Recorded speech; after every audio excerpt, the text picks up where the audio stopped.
Olá, eu sou o professor Breda e a gente vai dar uma dica de conceitos introdutórios sobre geradores elétricos. Bom, o que são geradores elétricos? Os geradores são simbolizados por esse tipo de desenho. Geradores são dispositivos que transformam energia não elétrica em energia elétrica. Por exemplo, uma pilha ou uma bateria de automóvel, por exemplo, onde a energia potencial química é transformada através de um processo em energia elétrica, circulando, portanto, elétrons por todo o circuito. Muito bem. Analisando o esquema simples de um gerador, nós temos aqui a força eletromotriz do gerador, onde podemos representar por essa placa menor o menor potencial e essa placa maior o potencial maior. Popularmente, o polo de menor potencial é chamado de polo negativo e o polo de maior potencial, polo positivo. Esse símbolo é o símbolo de uma resistência elétrica chamada de resistência interna do gerador. Na verdade, não existe um elemento resistivo, uma resistência efetivamente ligada dentro da bateria. Porém, isso aqui simboliza a perda de energia que ocorre no processo de transformação da energia não elétrica para a energia elétrica, ok? Então vamos lá. Quando eu tenho um gerador alimentando um circuito elétrico qualquer, uma lâmpada, um circuito de outros resistores, enfim, qualquer outra coisa, até um próprio receptor, um motor elétrico, esse gerador vai fornecer para o circuito uma diferença de potencial que não necessariamente será igual à força eletromotriz do gerador. O que é mesmo a força eletromotriz? A força eletromotriz, que nós chamamos de Fem, que é simbolizado por essa letra E, indica a quantidade de energia que poderia se converter em energia elétrica se não houvesse nenhum tipo de dissipação no processo de geração. Portanto, podemos dizer tranquilamente que a força eletromotriz está associada à energia potencial máxima, energia total armazenada pelo dispositivo. Se não houvesse perdas no processo de transformação de energia não elétrica para energia elétrica, a força eletromotriz seria igual à diferença de potencial nos polos da bateria. Situação essa que ocorre quando se trabalha com um gerador chamado ideal. O gerador ideal é aquele onde a diferença de potencial oferecida ao circuito coincide com o valor da força eletromotriz. Porém, estamos falando aqui de geradores reais. O gerador real, portanto, o circuito ligado entre os terminais A e B do circuito tem um potencial aqui do ponto B, que eu estou chamando simplesmente de B, não importa qual seria o valor desse potencial.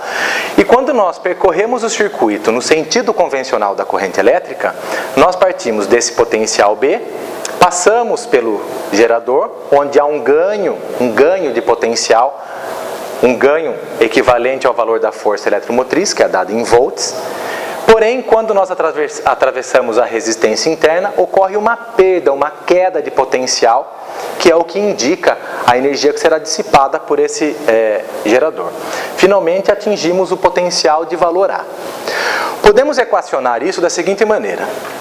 A equação característica do gerador seria então, o potencial B, percorrendo o circuito, passamos do menor para o maior potencial, ganhando, portanto, como o potencial aumenta, há um ganho equivalente ao valor E, o valor da força eletromotriz. Prosseguindo no sentido da corrente elétrica, passamos através da resistência interna, onde há uma perda, ocorre uma queda de tensão. Então, dessa tensão total, desse máximo de potencial que poderia ser utilizado, perdemos uma parte equivalente a R vezes I, dado pela primeira lei de Ohm. Então, eu tinha o potencial B lá embaixo, ganhei, aumentei o potencial do meu sistema em E, sofri uma perda, uma queda de tensão, que dada pela primeira lei de Ohm, R vezes I, onde R, relembrando, é a resistência interna do circuito, e tudo isso é igual ao potencial no ponto A. Bom, se eu tentar isolar o potencial de A com o B, passando o B para o outro lado da equação, a gente vai ter que o potencial no ponto A menos o potencial no ponto B, dá a diferença de potencial entre esses dois pontos, é igual à força eletromotriz menos o que foi perdido no processo de geração de energia, quando a corrente percorre a resistência interna, a essa perda. Isso daqui Potencial A menos potencial B é chamado de diferença de potencial, que é visto na eletrostática. Então, a diferença de potencial entre os polos A e B da bateria é igual à força eletromotriz menos o que é perdido, menos R vezes I, ok? Então, essa é a chamada equação do gerador real, equação de um gerador real. Lembrando que se o gerador é ideal, a resistência interna é desprezível, pode ser igualada a zero, de modo que a diferença de potencial nos polos do gerador é igual à força eletromotriz, ok? Bom, analisando essa função da diferença de potencial em função da corrente elétrica que percorre, nós vamos ter uma equação, então, uma função, né? A curva representada por uma reta, de acordo com a função do primeiro grau, onde eu tenho a DDP sendo variável e proporcional à corrente elétrica, ok? Então, a força eletromotriz é uma característica da própria bateria, da pilha. Isso é uma constante, a força eletromotriz do gerador é uma constante. A resistência interna também é uma característica do próprio gerador, também é outra constante no meu circuito aí, no meu gerador. Então, as variáveis vão ser a diferença de potencial, que vai depender do valor da corrente elétrica. Como esse termo, a resistência interna, matematicamente representa o coeficiente angular da reta e ele é negativo, eu vou ter, portanto, uma curva do gerador indicado por uma reta decrescente. Uma reta porque é uma função do primeiro grau, decrescente porque o coeficiente angular da reta é negativo. Já o coeficiente linear da reta, que é a força eletromotriz, matematicamente chamado de termo independente da função, ou coeficiente linear, vai indicar o ponto no qual a reta corta o eixo da DDP. O eixo que indica a diferença de potencial, lembrando, nos polos da bateria. Então, a diferença de potencial nos polos da bateria parte de um valor máximo, que é a força eletromotriz. Você pode estar pensando assim, mas espera aí, se é um gerador real, não vai haver perda, então não seria impossível eu ter uma diferença de potencial igual a E? Como é que você está colocando aí que a diferença de potencial pode atingir um valor máximo E? Mas perceba qual é o valor da corrente elétrica nesse momento. O valor da corrente elétrica para a qual a diferença de potencial nos polos do gerador é E, vale zero. Então, quando a corrente elétrica é nula através do meu gerador, através da minha bateria, eu vou ter uma diferença de potencial medida nos polos da minha bateria, equivalente à força eletromotriz. Você pode pensar também, mas como é que eu vou ter uma corrente zero? Se eu tiver uma corrente zero, o circuito não funciona, meu gerador não funciona. Funciona sim. Você não vai ter a corrente elétrica, porém a energia potencial existe, então a força eletromotriz existe. Quando eu estou medindo, se eu utilizar um equipamento de medida chamado, por exemplo, de voltímetro, quando eu coloco ele nos polos da minha bateria, se não há circulação de corrente elétrica, eu tenho essa DDP, essa diferença potencial entre os polos positivos e negativos, mas não tenho a queda de tensão provocada pela resistência interna. De modo que aí, vamos lá, ó, matematicamente fica até mais simples de entender. Se a corrente elétrica é nula, 0 vezes a resistência interna é 0, não ocorre essa queda de tensão e, portanto, é uma situação onde a diferença de potencial nos polos da bateria equivale à força eletromotriz, ok?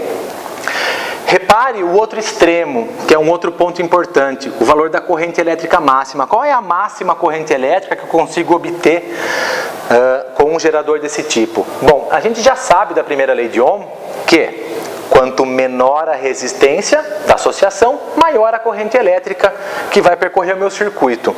Então, qual seria o valor dessa corrente elétrica? Bom, essa corrente elétrica é o valor que eu vou obter quando a diferença de potencial nos polos da bateria é nula. Mas como assim a diferença de potencial for nula? Muito simples. Imagine que eu pegue a minha bateria aqui, uma pilha típica, uma pilha, onde eu tenho os polos positivos e negativos da minha pilha, e eu ligo um fio de resistência praticamente zero entre seus terminais, entre os polos positivos e negativos. O que vai acontecer então? Mesmo que eu ligue um outro elemento resistivo, como uma lâmpada, não vai haver corrente circulando pelo circuito. Por quê? Porque a resistência desse trecho aqui é nula e a corrente elétrica vai ficar percorrendo apenas essa configuração, apenas esse caminho aqui. se o potencial nesse ponto, vamos dar um valor qualquer para ele, vale X, em qualquer ponto sobre um fio sem resistência, o potencial vai ter o mesmo valor, de modo que eu posso dizer que o potencial no outro extremo também é X. Aí você fala assim, mas Breda, não vou ter diferença de potencial então? Não, nesse caso não. Nesse caso não vai haver diferença de potencial porque eu liguei um fio de curto-circuito. Eu efetuei um curto-circuito nos polos da minha bateria, dei curto na bateria, peguei um fio, liguei do polo positivo no negativo. Vai percorrer uma corrente então tão intensa, visto que a resistência é extremamente pequena. Portanto, quando eu der um curto-circuito na minha bateria, a diferença de potencial será nula e eu vou ter então a chamada ICC, corrente de curto-circuito da associação. Moçada, lembrem também que se a corrente, para eu achar a corrente de curto-circuito, só na situação de DDP zero. Portanto, utilizando a equação do gerador, eu terei o quê? 0 igual a força eletromotriz menos R vezes I. Isolando os termos, eu tenho que a força eletromotriz é igual a resistência interna vezes I. Essa situação de DDP zero, situação de curto na bateria. Então esse I é o ICC. E se você precisar, numa situação dessa, encontrar o valor da resistência interna, é só você fazer a força eletromotriz sobre a corrente de curto-circuito. No gráfico da função, que representa a curva característica, seria suficiente você calcular a tangente de inclinação dessa reta. A tangente de inclinação vai me dar E sobre ICC. E sobre ICC é a resistência interna. Então, você, tendo a curva característica do gerador, você pode falar que a tangente de inclinação dessa curva é igual à resistência interna do circuito. Ok? Fica essa dica então, para você dar uma relembrada nos conceitos de gerador. Siga essa dica e vire bicho. Até a próxima.